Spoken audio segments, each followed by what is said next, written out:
میری بڑی دعا تھی، خواہش ہے کہ ہماری اس پوری ٹرانسمیشن کو صرف ڈاکٹر دیکھ رہے ہوں، مگر مجھے پتا ہے ایسا ممکن نہیں ہے، تاکہ ہم اپنی لینن کو اپنے گھر میں ہی صاف کریں اور کسی اوروں کو پتہ نہ لگے جو ہم بات کر رہے ہیں۔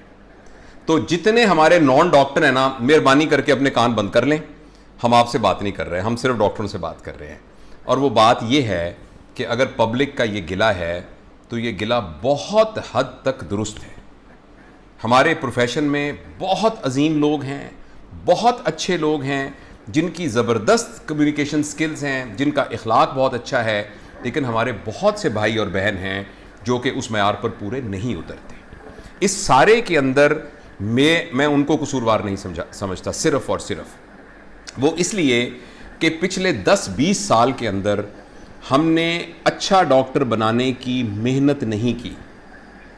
ہمارے انسٹیٹیوشنز کے اندر انڈر گریجویٹ میڈیکل ایجوکیشن کے اوپر محنت نہیں کی جا رہی۔ ہمارے پوسٹ گریجویٹ میڈیکل ایجوکیشن کے اندر جو 4 چیزیں سکھانی چاہیے ڈاکٹروں کو وہ نہیں سکھائی جا رہی۔ اس کی کیا وجہ ہے وہ اس آدھے گھنٹے کی گفتگو کے اندر نہیں کی جا سکتی۔ یہ آپ شروع کیجئے ڈاکٹروں کے انڈکشن سے۔ جس کرائٹیریا کے تحت آپ میڈیکل کالج میں داخلہ دیتے ہیں، آپ کسی لاجک کے تحت بتائیے کہ کیا وہ ایک اچھا طریقہ ہے داخلہ دینے کا۔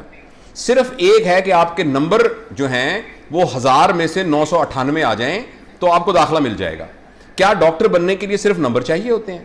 کیا آپ کو جو باقی فیکلٹیز ہیں جس میں آپ کے ایپٹیچیوڈ کا تعلق ہے، انڈورنس کا تعلق ہے، کنفلکٹ ریزولیشن کا تعلق ہے، لیڈرشپ کا تعلق ہے، ٹیم مین، وہ اس کو کہاں چیک کیا جاتا ہے؟ ایف ایس سی میں وہ کہاں چیک کیا جاتا ہے؟ ایک پہلی بات۔ دوسری بات یہ ہے کہ جیسے جیسے وقت گزرتا جا رہا ہے، ہماری جو سینئر فیکلٹی ہے، میں سب کی بات نہیں کر رہا، اکثریت کی بات کر رہا ہوں۔ اکثریت ہم میں سے بہت سارے لوگ جو ہیں وہ سروس کو گیج نہیں کرتے، ایز سکسیس کو سروس کو گیج نہیں کرتے، وہ مٹیریل گین کو گیج کرتے ہیں۔ بہت دفعہ ہماری ورک شاپس میں جو ڈاکٹرز ہوتے ہیں نا، سینئر ڈاکٹرز، اے پی ابو، میں ان سے کہتا ہوں آپ اپنے آپ کو بتائیے کہ آپ کامیاب ہیں کہ نہیں ہیں۔ تو آپ یقین کریں 80% لوگ یہ کہتے ہیں اللہ کا بڑا شکر ہے، ہم سائیکل میں بیٹھ کے میڈیکل کالج جایا کرتے تھے، اب اللہ کا شکر ہے میرے سارے بچوں کے پاس گاڑیاں ہیں۔ ہمارا 4 مرلے کا مکان ہوتا تھا، اب الحمدللہ ہماری 2 کوٹھیاں ہیں، ایک مری میں بھی چھوٹا سا فلیٹ ہے۔ ہم تو کبھی جو ہے یہ 7 والے شہر میں نہیں گئے تھے، اب میرے بچے سارے چھٹیاں منانے کے لیے دبئی جاتے ہیں، ہر دفعہ ہم ہر سال عمرہ کرنے جاتے ہیں۔ کوئی اپنے آپ کو یہ گیج نہیں کر رہا کہ اللہ کا بڑا شکر ہے میرے گاؤں کے اندر مال نیوٹریشن کا ارینجمنٹ کوئی نہیں تھی، اب میرے ڈاکٹر بننے کے بعد اب بچوں میں مال نیوٹریشن ختم ہو گئی ہے۔ ہمارے یہاں میٹرنل مورٹیلٹی ریٹ بہت زیادہ تھا، میرے اپنے گاؤں کے اندر وہ میرے جانے کے بعد کم ہو گیا ہے۔ اچھا، دوسرا، ہماری وارڈ کے اندر فلاں سروس نہیں اویلیبل ہوتی تھی، اب ماشاءاللہ میں نے سروس اویلیبل کر لی ہے، ٹھیک ہے نا۔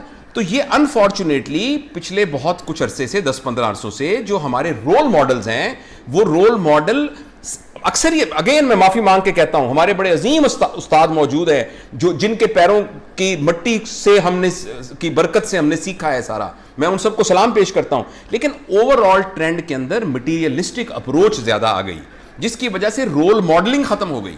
فرسٹ ایئر کے بچے آتے تھے تو میں ان کی کلاس میں پوچھتا تھا آپ کیا بننا چاہتے ہیں؟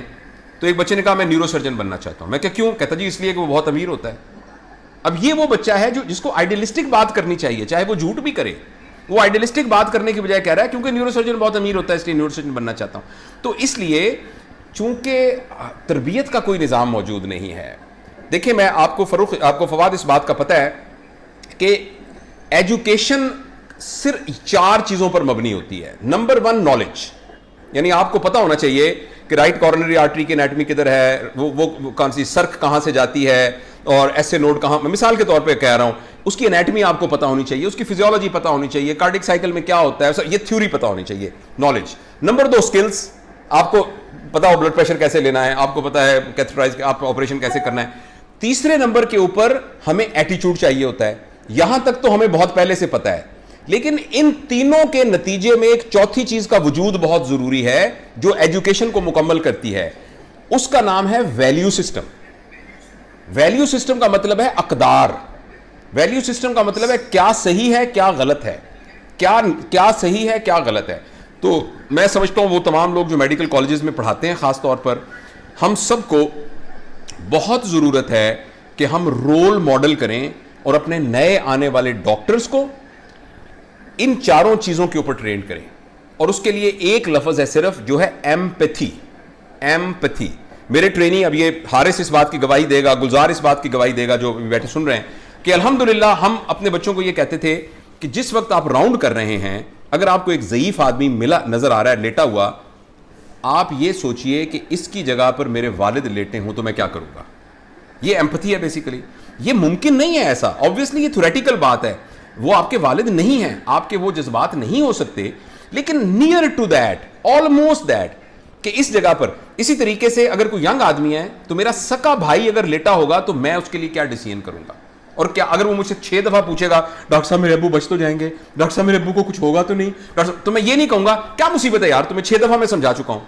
تو اگر میرا سکا بھائی مجھ سے پوچھ رہا ہوگا ابو کو کچھ ہوگا تو نہیں, اب تو 50 دفعہ پوچھے گا تو میں اس کو 50 دفعہ جواب دوں گا. اور میں اپنے دوستوں کو, ینگ ڈاکٹرز کو یہ کہتا ہوں کہ مریض کے اٹینڈنٹ نے آپ کے منہ پہ تھپڑ مار دیا, اس کو نہیں مارنا چاہیے تھا, یہ غلط ہے, یہ بہت ہی اس کے لیے لا ہونا چاہیے. لیکن آپ یہ سوچئے کہ وہ یہ سمجھ رہا ہے کہ اس کی ماں آپ کی وجہ سے مر رہی ہے, حالانکہ آپ کی وجہ سے نہیں مر رہی, لیکن وہ یہ سمجھ رہا ہے کہ ماں آپ کی وجہ سے مر رہی ہے, تو وہ تھپڑ مار سکتا ہے آپ کو, کیونکہ وہ تو سمجھ رہا ہے اس کی ماں آپ کی وجہ سے مر رہی ہے. صرف یہ کہ ہم اس کو سمجھانے میں کامیاب نہیں ہو سکے کہ بھائی میں تو بیسٹ آف ایبلٹی تیری ماں کی خدمت کر رہا ہوں, میں تو بیسٹ آف ایبلٹی خدمت کر رہا ہوں, میں تو اس کو اپنی ماں سمجھ کے تیری خدمت کر رہا ہوں, لیکن میں تو اپنے باپ کو نہیں بچا سکا, میں تو اپنی ماں کو نہیں بچا سکا, تو اس لیے میں پوری کوشش کر رہا ہوں. تمہارا غصہ بالکل جائز ہے, لیکن میں آپ کو یقین دلاتا ہوں کہ میں بیسٹ آف ایبلٹی بات کروں. دوسرا, میں اپنے ینگ ڈاکٹرز کو یہ کہنا چاہتا ہوں کہ منہ سے آپ بالکل کوئی روڈ بات نہ نکالیں, منہ سے آپ بالکل کوئی روڈ بات نہ نکالیے. دیکھیے وہ شاید آپ کے ٹائم کا بھی کچھ ہو رہا ہوگا, لیکن میں بات کو ختم کرنا چاہ رہا ہوں. میں تو ایسا ہوا, میرا اتنا زیادہ نہیں, آپ کا قیمتی اور سننے وہ ایک سننے کے لیے ضروری بات آپ پر ہے, آپ جب تک بولنا چاہیں آپ بول سکتے ہیں سر. تو ضروری بات یہ تھی, ایک دفعہ ایسا ہوا کہ رات کو مجھے صبح شکایت ہوئی, میں وارڈ کا پروفیسر تھا, کہ آپ کے ڈاکٹر نے میرے ساتھ بہت بدتمیزی کی ہے. اور میں نے اس سے پتہ کیا, جب مجھے معلومات پہ لگی تو رات کے 1:30 بجے وہ ڈیوٹی روم کی میز پر بیٹھے بازار سے کھانا منگوا کر کھانا کھا رہے تھے, سردیوں میں رات کے 1:30 بجے, جس کا کیا مطلب ہے کہ بیچاروں کو 1:30 بجے تک کھانا کھانے کا ٹائم نہیں ملا. اتنے میں ایک مریض کا اٹینڈنٹ آیا اور اس نے آ کے کہا کہ میرے ابا جی کے بہت درد ہو رہا ہے, خدا کے لیے اس کو دیکھیں. تو اس نے مڑ کے کہا کہ یار میں دیکھ لیتا ہوں. اس نے کہا جی درد بہت ہو رہا ہے. اس نے آگے سے کہا او یار 10 منٹ میں نہیں مر جاتا وہ, میں آتا ہوں. تو مریض نے کہا کہ میرے آپ کے ڈاکٹر نے کہا تمہارا باپ مرتا ہے تو مر جائے, حالانکہ اس نے یہ نہیں کہا تھا. اس نے کہا تھا 10 منٹ میں نہیں مرتا یار تیرا باپ, میں آتا ہوں. 10 منٹ میں تیرا باپ نہیں مرتا, میں آتا ہوں. اور اس نے کہا جی, اس نے کہا تمہارا باپ مرتا ہے تو مر جائے, میں کھانا کھائے بغیر نہیں آؤں گا. اچھا, اگلے دن میں نے اس کو بلا کے کہا, میں نے کہا بیٹا اگر میں تمہاری جگہ ہوتا تو میں یہ کہتا کہ یار آپ دیکھ رہے ہو, اور لیکن پہلے شور کر لیتا کہ مریض واقعی سیریس نہیں ہے. تو میں کہتا یار دیکھو میں نا 1:30 بجے مجھے کھانا کھانے کا موقع ملا ہے, تو میں 2 لقمے لگا لوں, اگر تو آپ مجھے اجازت دیتے ہو تو میں کھانا کھا لیتا ہوں, اگر نہیں تو میں چل کے تمہارے باپ کو دیکھ لیتا ہوں. 90% امکان یہ تھا کہ وہ کہتا نہیں ڈاکٹر صاحب آپ کھانا کھائیں اور بعد میں دیکھ لیں. تو یہ جو کیئرفل یوز آف ورڈز ہیں, کیئرفل یوز آف ورڈز, یہ جو بھی ہمارے ڈاکٹر سن رہے ہیں پلیز اپنے منہ سے لفظ ایسا نہ نکالیے جس سے اگلا مس انٹرپریٹ اس کا کرے. ایک یہ بات. دوسری, ہم بہت ڈاکٹر فواد, ہم سے بڑی کوتاہی ہوئی ہے کہ یہ ممکن ہے کہ ہم نے اپنے associate professor, assistant professor, senior registrars کی اچھی ٹریننگ کی ہو, ہم نے اپنی نرسز کی ٹریننگ کو اپنی ذمہ داری نہیں سمجھا, ہم نے اپنے پیرامیڈکس کو اپنی ٹریننگ کی ذمہ داری نہیں سمجھا, ہم نے اپنے وارڈ بوائے کو اور ہمارے سویپر کی ٹریننگ کو اپنی ذمہ داری نہیں سمجھا.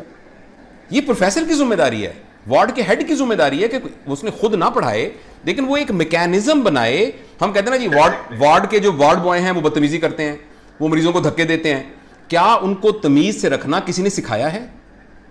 میں آپ کو آپ کے پرسنل لنک کے اوپر ایک ویڈیو بھیجوں گا جو ہم قائد اعظم میڈیکل کالج میں سویپرز کی اور پیرامیڈکس والوں کی ورکشاپس لیا کرتے تھے, وہ میں آپ کو ایک لنک بھیجوں گا, اور میں آپ سے ریکویسٹ کروں گا کہ آپ اپنے سسٹم میں اگر ممکن ہو تو اس کو ڈپلیکیٹ کریں. آپ ان کو بتائیں گے نہیں. اگر فرض کریں آپ کو پتہ لگے, مجھے یہ پتہ لگے کہ میری وارڈ کا وارڈ بوائے جو تھا اس نے ٹرالی نہیں کھینچی مریض کی, اس نے کہا مجھے 100 روپیہ دو تو میں ٹرالی کھینچوں گا, تو ہمارا ایکشن یہ ہوگا کہ ہم اس کو ٹرانسفر کر کے سرجیکل 1 سے سرجیکل 2 میں شفٹ کر دیں گے. یہ ہمارا ایکشن ہوگا. اس کا مطلب ہے کہ اب ہم نے اس کو ولی اللہ بنا دیا کیونکہ اس کو سرجیکل 1 سے سرجیکل 2 میں شفٹ کر دیا. لیکن اس کی تربیت کا کیا نظام ہے؟